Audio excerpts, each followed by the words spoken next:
అందరికీ నమస్కారం. నేను మీ కిరా కార్పిని. జగనన్న ఆశీస్సులతో అప్పటి క్రీడా శాఖ మంత్రి ఆర్కే రోజా, అప్పటి SAAP chairman, sports authority of Andhra Pradesh chairman Byreddy Siddhartha Reddy కలిసి ఆడుదాం ఆంధ్ర అనే ప్రోగ్రాం క్రియేట్ చేసి అందులో ఉన్నటువంటి ధనాన్ని అవినీతి, అవకతవకలు, నిధులు దుర్వినియోగం చేయడం మీద అప్పట్లో అభియోగాలున్నాయి, ఆరోపణలున్నాయి. అప్పటి వాళ్ళకి దాని గురించి కూడా బాగా తెలుసు. నారా చంద్రబాబు నాయుడు గారు విజిలెన్స్ అధికారుల్ని ఆడుదాం ఆంధ్ర ప్రోగ్రాం మీద, అందులో జరిగినటువంటి దారుణమైనటువంటి అవకతవకల మీద, నిధుల్ని దారి మరల్చినటువంటి పరిస్థితుల మీద విజిలెన్స్ని విచారణ జరపమని ఆదేశాలు జారీ చేయడం జరిగింది. విజిలెన్స్ డిపార్ట్మెంట్ అంటే ఆషామాషి కాదు. వాళ్ళకు ఒక స్పెషల్ టీం ఉంటుంది. చాలా లోతుగా వెళ్తారు, దర్యాప్తు చేస్తారు, అనుమానితుల్ని పట్టుకుంటారు, అన్ని చోట్ల గాలింపులు చేస్తారు, దస్తావేజులు పట్టుకుంటారు. అప్పటికి సంబంధించినటువంటి అన్ని విషయాల్లో కూడా వాళ్ళు లోతుగా పరిశీలిస్తారు. అలా వెళ్ళినటువంటి విజిలెన్స్ డిపార్ట్మెంట్కి పాత రోజుల్లో వాళ్ళు అధికారంలో ఉన్నప్పుడు ఎలక్షన్స్కు ముందు 47 రోజుల్లో ఆడుదాం ఆంధ్ర ప్రోగ్రాం కింద 119 కోట్ల రూపాయలు ఖర్చు చేస్తే, అంటే వాళ్ళ లెక్క ప్రకారం చేస్తే, అందులో 40 కోట్ల రూపాయలు దోచుకున్నారు అని ఆధారాలతో సహా నిరూపించింది. వాటికి సంబంధించినటువంటి నివేదికని ఈరోజో రేపో డీజీపీకి ఇవ్వడం జరుగుతుంది, ప్రభుత్వానికి కూడా వెల్లడించడం జరుగుతుంది.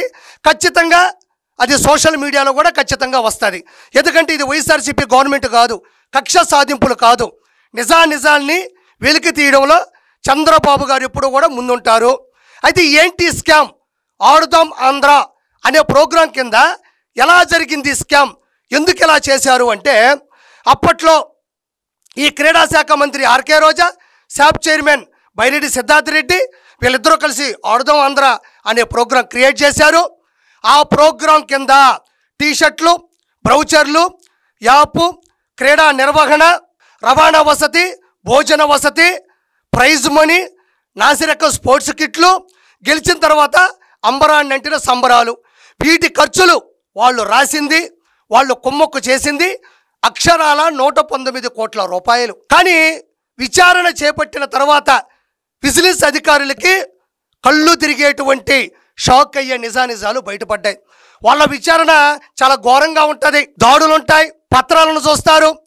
పాత రోజుల్లో మీకు తెలిసింది, క్రికెట్లో బ్యాటింగ్ లాంటి బ్యాటు, బాల్ లాంటి బాలు, స్టంప్స్ లాంటి స్టంప్స్, వికెట్ లాంటి వికెట్లు, గార్డు లాంటి గార్డులు, ఫుట్బాల్ లాంటి ఫుట్బాల్, వాలీబాల్ లాంటి వాలీబాల్, షటిల్ కాక్ లాంటి కాకు, ఇలా క్రియేట్ చేసి కంపెనీల చేత నాణ్యమైనటువంటి కిట్లను వీళ్ళు అందిస్తున్నారు అని సంతకాలు చేపించి, ఎవరైతే గెలిచారో స్పోర్ట్స్లో విన్నర్స్, రన్నర్స్ వాళ్ళందరూ కూడా వైఎస్ఆర్సీపీ కార్యకర్తలే.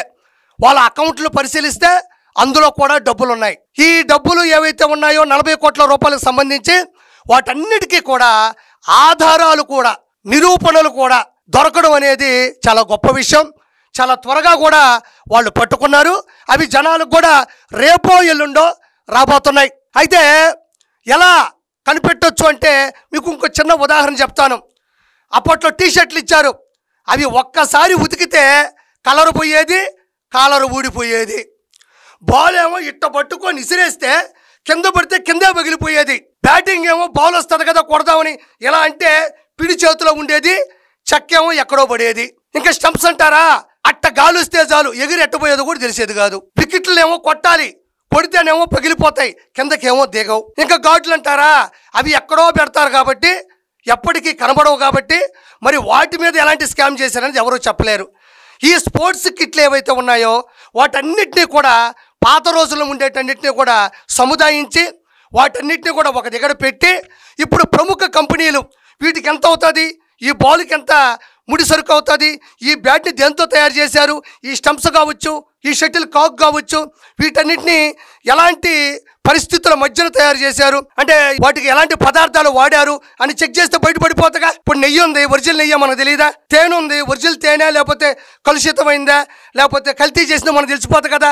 అప్పటి ఏదైతే కిట్లు ఉన్నాయో వాటన్నిటిని కూడా ఒక దగ్గర కేంద్రీకరించి వాటన్నిటిని కూడా చెక్ చేస్తే బాలు 5 రూపాయలు కూడా అవ్వదు, 500 రాస్తున్నారు. బ్యాటు 50 రూపాయలు కూడా అవ్వదు, 5000 రాస్తున్నారు.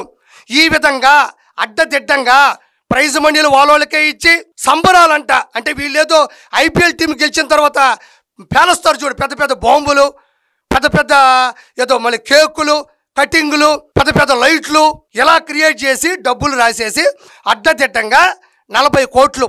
ఇవి మాత్రమే కాదు, జనరల్ ఫండ్స్ ఉంటాయి, కలెక్టర్ గారి సంబంధించినటువంటి మిగతా అధికారుల్లో ఉండేటువంటి నిధులు ఉంటాయి.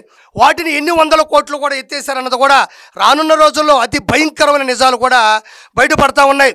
పోనీ ఇలా ఫుట్బాల్కి వాలీబాల్కి తేడా తెలియదు, షటిల్ కాక్ ఎట్టుంటుందో తెలియదు, క్రికెట్ అంటే తెలియదు, బ్యాట్తో బాల్ ఎట్టగొట్టాలో తెలియదు, అంపైరింగ్ ఎట్టుండాలో తెలియదు, అసలు ఏమీ తెలియదు. వీళ్ళందరూ కూడా కేవలం ఇది జగన్మోహన్ రెడ్డి చేసింది ఎందుకంటే ఆర్కే రోజా, బైరెడ్డి సిద్ధార్థ రెడ్డి ఆర్థికంగా బలపడాలి. రెండోది పబ్లిసిటీ. అంటే బ్యాట్ మీద అన్నబొమ్మే, కాక్ మీద అన్నబొమ్మే, బాల్ మీద అన్నబొమ్మే, వికెట్ల మీద అన్నబొమ్మే, ఎంత ఉంటాయి స్టంప్స్, వాటి మీద అన్నబొమ్మే, లోపల గార్డు ఉంటుంది ఎక్కడో, వాటి మీద అన్నబొమ్మే.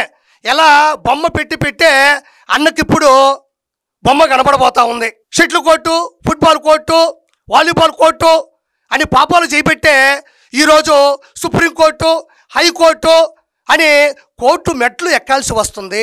కాబట్టి నేను ప్రత్యేకంగా చెప్పనక్కర్లేదు. మరి ఆ రోజుల్లో ఉన్న బ్యాట్లు, బాళ్ళు ఉంటే దయచేసి దమ్ముంటే మేము నాసిరకం కాదు, నాణ్యమైనటువంటి పరికరాలు వాడుకునేటువంటి కిట్లు ఇచ్చామని చెప్పే దమ్ము జగన్మోహన్ రెడ్డికి, ఆర్కే రోజాకి, బైరెడ్డి సిద్ధార్థ రెడ్డికి ఉందని నేను ఈరోజు సూటిగా ప్రశ్నిస్తున్నా. మరి అందరూ వీళ్ళే, ప్లేయర్స్ అందరూ వీళ్ళే, ఆడేదేమో అన్న, bowling RK Roja, umpire Ambati, wicket keeper Vallabhaneni, by runner Byreddy, fielding ఏమో పేర్ని, చీర్గాల్ శ్రీరెడ్డి శ్యామల, భోజనాలు బోరుగడ్డ, ఆడియన్స్ 5 రూపాయల Paytm batch, third umpire Gorantla Madhav బాగా నీట్గా చూపిస్తాడు కాబట్టి కామెంటరీ కొడాలి.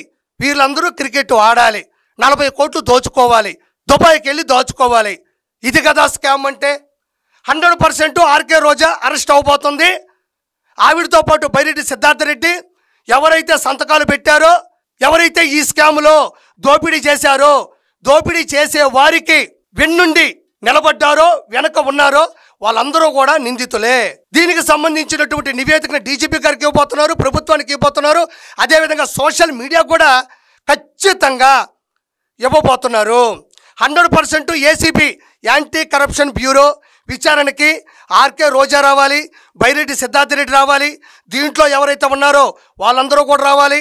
అడ్డదిడ్డంగా సంపాదించిన డబ్బులు సంపాదించారు కాబట్టి ఈ డబ్బులకి సంపాదన కూడినటువంటి ఆస్తులు, అక్రమ ఆస్తులకు సంబంధించి ఈడీ, ఎన్ఫోర్స్మెంట్ డైరెక్టరేట్ ముందు కూడా వీళ్ళు రావాలి, జప్తు చేయాలి. మళ్ళీ దర్యాప్తు జరుగుతుంది.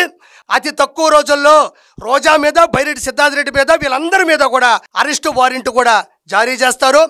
గుర్తుపెట్టుకో ఆర్కే రోజా, నీ పాపం పండింది. నువ్వు ఏదైతే ప్రజల డబ్బులతో ఆడుకున్నావో, అన్న ఆశీస్సులతో ముందుకెళ్ళావో, బైరెడ్డి సిద్ధార్థ రెడ్డితో ఏదైతే తప్పు చేశావో వాటికి నువ్వు శిక్ష అనుభవించాలి. రానున్న 30 సంవత్సరాల్లో మనమే రాబోతున్నాం. రానున్న 30 సంవత్సరాల్లో మహా అయితే 10 సీట్లు అటు ఇటు అవుతాయి తప్ప రాబోయేది మనమే అన్న చెప్పిన అత్యుత్సాహంతో, అడ్డదిడ్డమైన ఆత్మవిశ్వాసంతో మీరు చేసిన ఈ స్కామ్ ద్వారా 100% మీరు లోపలికి వెళ్తారు. దయచేసి ఇది ప్రజలు గమనించాలి. Thank you so much.